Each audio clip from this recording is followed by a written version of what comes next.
friends, welcome to K Classes. Please like, share and subscribe our channel. और हाँ, bell icon दबाना ना भूलें. Today our topic is reflection of light and laws of reflection of light. आज हम पढ़ेंगे reflection of light class 10th में आपका चैप्टर नंबर 10 फिजिक्स. सबसे पहले हम रिफ्लेक्शन ऑफ लाइट के बारे में जानेंगे. What is reflection of light? Reflection of light क्या होता है? जब कोई लाइट किसी पॉलिश सरफेस से स्ट्राइक करे और स्ट्राइक करने के बाद सेम मीडियम में आ जाए तो हम उस प्रोसेस को बोलते हैं रिफ्लेक्शन ऑफ लाइट. ये एक फिनोमिना है जिसमें क्या होगा, एक इंसिडेंट रे एक सरफेस से स्ट्राइक करेगी और स्ट्राइक करने के बाद सेम मीडियम में आ जाएगी. हम इसे अब समझते हैं कि किस तरह से रिफ्लेक्शन ऑफ लाइट आपका होगा.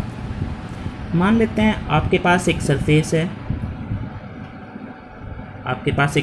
है, दैट इज़ ए सरफेस. यहाँ पर एक लाइट है, लाइट आ रही है. लाइट कैसे मूव करती है? एक स्ट्रेट पाथ पर मूव करती है. जो लाइट इस सरफेस से स्ट्राइक करेगी उस लाइट को हम बोलते हैं इंसिडेंट रे. इंसिडेंट रे कौन सी रे है? वो रे जो किसी सरफेस से स्ट्राइक करती है या ऑब्जेक्ट से स्ट्राइक करती है, उस रे को हम बोलेंगे इंसिडेंट रे. अब आपको पता है कि जो इंसिडेंट रे है वो कि जिस सरफेस से भी स्ट्राइक करेगी वो किसी एक पॉइंट से स्ट्राइक करेगी. ये हमारे पास सरफेस है, ये इंसिडेंट रे है. ये जिस पॉइंट से स्ट्राइक करेगी वहाँ पर किससे स्ट्राइक करेगी? एक पॉइंट से स्ट्राइक करेगी. और जिस पॉइंट से ये स्ट्राइक करेगी, मान लेते हैं ये पॉइंट हमारे पास ए है. ये किस पॉइंट से स्ट्राइक किया है? ए पॉइंट से हमारे पास स्ट्राइक की है. और जो हमारे पास ए पॉइंट है, इस ए पॉइंट को हम नाम देंगे, इस पॉइंट ए को हम नाम देंगे इंसिडेंट पॉइंट. इंसिडेंट पॉइंट हमेशा जो हमारे पास इंसिडेंट पॉइंट होगा उससे हम एक नॉर्मल ड्रॉ करेंगे. और जो वो नॉर्मल होगा वो हमेशा सरफेस के नॉर्मल होगा.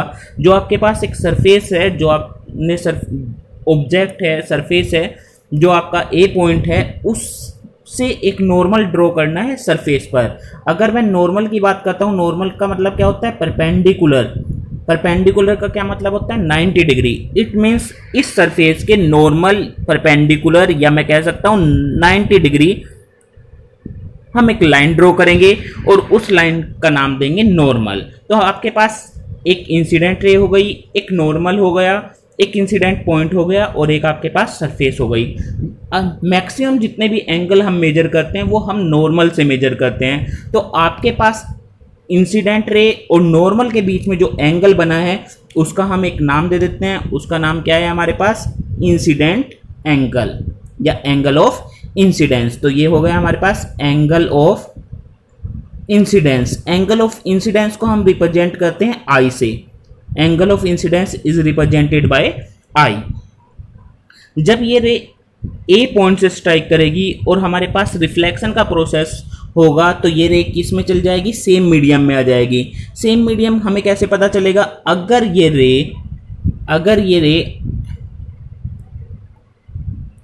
रे इस सरफेस के अंदर एंटर कर जाए तो क्या ये सेम मीडियम में रहेगी? नहीं, ये दूसरे मीडियम में चली जाएगी. तो सेम मीडियम के लिए ये कौन सा मीडियम है आपके पास? मान लेते हैं एयर. ये कौन सा मीडियम है? सॉलिड. तो वो सॉलिड मीडियम में नहीं जानी चाहिए, दोबारा से एयर मीडियम में ही आ जानी चाहिए. अगर ये रे दोबारा से सेम मीडियम में आ जाए तो इसे हम बोलते हैं, इस पूरे प्रोसेस को बोलते हैं रिफ्लेक्शन ऑफ लाइट. तो ये जो रे हमारे पास वापस आई है, इस रे को हम बोलते हैं reflected ray. That ray is known as the reflected ray. अभी मैंने बताया था सभी एंगल हम कहाँ से मेजर करेंगे? नॉर्मल से मेजर करेंगे. तो रिफ्लेक्टेड रे और नॉर्मल के बीच में भी आपके पास एक एंगल होगा जिसे हम डिनोट करेंगे आर से, and that angle is known as the angle of reflection. Angle of reflection. तो आपने देखा रिफ्लेक्शन में क्या हुआ है? रिफ्लेक्शन में एक रे, इंसिडेंट रे, किसी सरफेस के एक पॉइंट से स्ट्राइक करती है जिस पॉइंट का नाम क्या है? Incident point. उस पॉइंट से स्ट्राइक करने के बाद वो सेम मीडियम में चली जाएगी. अगर वो सेम मीडियम में चली जाए तो उस प्रोसेस को हम बोलते हैं reflection of light. It means this that is the reflection of light. Light क्या आ गई है, अब सेम मीडियम में एंटर की है, तो हमने इसे बोल दिया रिफ्लेक्शन ऑफ लाइट। सभी एंगल हमने कहाँ से मेजर किए हैं, नॉर्मल से मेजर किए। इंसिडेंट रे और नॉर्मल के बीच में जो एंगल बनता है उसे हम बोलते हैं एंगल ऑफ इंसिडेंट। नॉर्मल और रिफ्लेक्टेड रे के बीच में जो एंगल बनता है उसे हम बोलते हैं एंगल ऑफ रिफ्लेक्शन। तो ये हो गया हमारे पास एंगल ऑफ रिफ्लेक्शन। एक होता है आपके पास एंगल ऑफ डिफ्लेक्शन, मीन्स आपकी रे कहां पर जा रही थी, अगर ये सरफेस ना होती तो आपकी रे किधर जाती, ये ऐसे जाती, ये जो मैं लाइन दिखा रहा हूं ये रे ऐसे जाती, बट अब कहां पर गई है, अब गई है आपके पास ये जो रिफ्लेक्टेड रे है इस तरह से गई है। जो आपको ये रिफ्लेक्टेड रे दिखाई दे रही है इस तरह से आपकी रे गई है। तो रिफ्लेक्टेड रे और इंसिडेंट रे अगर स्ट्राइक ना करती सरफेस से, उनके बीच में जो एंगल बनेगा उसको डिनोट करते हैं हम डेल्टा से, और ये डेल्टा बताता है हमें एंगल ऑफ डिफ्लेक्शन। इस डेल्टा को हम बोलते हैं एंगल ऑफ डिफ्लेक्शन। अगर रे किसी सरफेस से स्ट्राइक ना करती तो कैसे कर जाती है, सीधी चली जाती है, स्ट्रेट लाइन में चली जाती है, बट अब कैसे गई है, रिफ्लेक्टेड होके गई है। तो रिफ्लेक्टेड रे और अगर वो किसी चीज से स्ट्राइक ना करती तब जो रे बनती उसके बीच में जो एंगल बना है तो उसे हम क्या कह सकते हैं, एंगल ऑफ डिफ्लेक्शन। तो यहां से हमें एंगल भी पता चला। ये है हमारे पास रिफ्लेक्शन ऑफ लाइट। ये प्रोसेस हमारे पास क्या है, रिफ्लेक्शन ऑफ लाइट। अब हमें देखना है कि लॉज ऑफ रिफ्लेक्शन, कुछ लॉज हैं हमारे पास रिफ्लेक्शन के, वो हमें देखने हैं। कौन कौन से लॉज हैं हमारे पास। पहला लॉज है हमारे पास जो इंसिडेंस एंगल होगा या एंगल ऑफ इंसिडेंस होगा वो एंगल ऑफ रिफ्लेक्शन के इक्वल होगा। एंगल ऑफ इंसिडेंस क्या बताया था मैंने, ये आपके पास क्या बताया था, नॉर्मल बताया था। नॉर्मल और इंसिडेंट रे के बीच में जो एंगल बनेगा उसे हम क्या बोलते हैं, angle of incidence. Angle of incidence और angle of reflection, angle of reflection क्या था, नॉर्मल और रिफ्लेक्टेड रे में जो एंगल बना था एंगल ऑफ रिफ्लेक्शन था।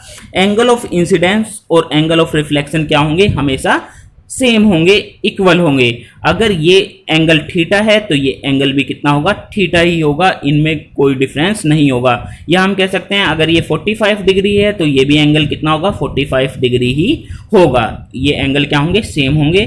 उसके बाद दूसरी कंसिडरेशन क्या है हमारे पास, लॉज ऑफ रिफ्लेक्शन का दूसरा पॉइंट क्या है हमारे पास, दूसरा पॉइंट है हमारे पास जो इंसिडेंट रे है, रिफ्लेक्टेड रे है और normal must be in the same plane. ये सभी किस में होने चाहिए, सेम प्लेन में होने चाहिए। जैसे आपको दिखाई दे रहा है यहाँ पर angle of incidence, angle of reflection और नॉर्मल क्या है, सेम प्लेन में है, ये डिफरेंट प्लेन में नहीं होना चाहिए। अगर एंगल ऑफ इंसिडेंस इस तरह से है तो एंगल ऑफ रिफ्लेक्शन इस तरह से होगा, सेम प्लेन में होगा।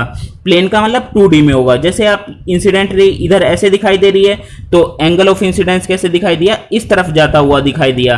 तो यहाँ पर क्या होंगे, सेम प्लेन में होगा, प्लेन में 2D में होगा। ऐसा नहीं है कि इधर से आया और नॉर्मल के दूसरी साइड, जो हम दिखा नहीं सकते पार्ट, मतलब नॉर्मल की दूसरी साइड, बैक साइड में, अंदर की साइड में ऐसे नहीं जा सकती है रिफ्लेक्टेड रे। या ऐसा नहीं हो सकता कि रिफ्लेक्टेड रे ऊपर की तरफ चली जाए, एंगल सेम बनाए बट ऊपर की तरफ चली जाए, तो ऐसा नहीं हो सकता।